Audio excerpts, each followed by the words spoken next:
নমস্কার, আপনারা শুনছেন জজবা 24 বাংলা। আপনাদের সঙ্গে রয়েছে আমি রিমা। সারাদিনের বিশেষ বিশেষ খবরগুলো নিয়ে শুরু করছি আজকের রেডিও সমাচার। সোমবার সুপ্রিম কোর্টে হলো না মহার্ঘ ভাতা মামলার শুনানি।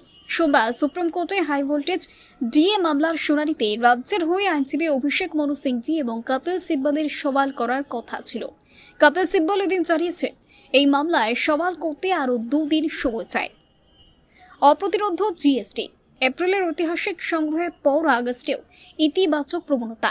ভারতের কেন্দ্রীয় ও রাজ্য সরকারগুলি আগস্ট মাসে পণ্য ও পরিষেবা কর হিসেবে মোট 1.86 ট্রিলিয়ন টাকা আদায় করেছে, যা 1 বছর আগের তুলনায় 6.5% বেশি।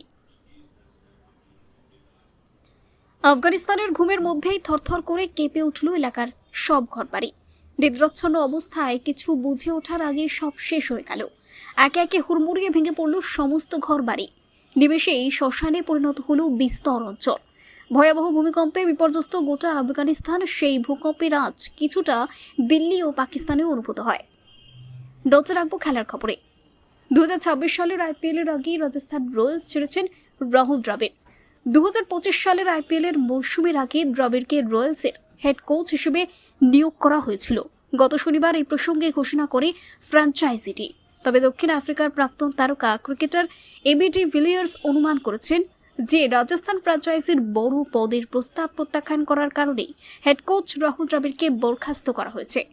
এমত অবস্থায় এবি ডি ভিলিয়ার্সের এই প্রতিক্রিয়া এখন উঠে এসেছে আলোচনার কেন্দ্রবিন্দুতে। নজর রাখবো আবহাওয়ার দিকে। রোদের মুখ দেখেছিল দক্ষিণবঙ্গ, ফের একবার আকাশের মুখ ভার হবে। আবহাওয়া দপ্তর জানাচ্ছে, ফের চোখ রাঙাচ্ছে নিম্নচাপ, যা আগামী 24 থেকে 48 ঘন্টায় সক্রিয় হতে পারে। এর জেরেই ফের বৃষ্টি শুরু হবে দক্ষিণবঙ্গে। মঙ্গলবার থেকে টানা ভারী বৃষ্টির পূর্বাভাস 7 জেলায়। এখন এই পর্যন্ত। সব খবরের আপডেট সবার আগে পেতে আপনাদের নজর থাকুক শুধুমাত্র জজবা 24 বাংলার পর্দায়। ধন্যবাদ।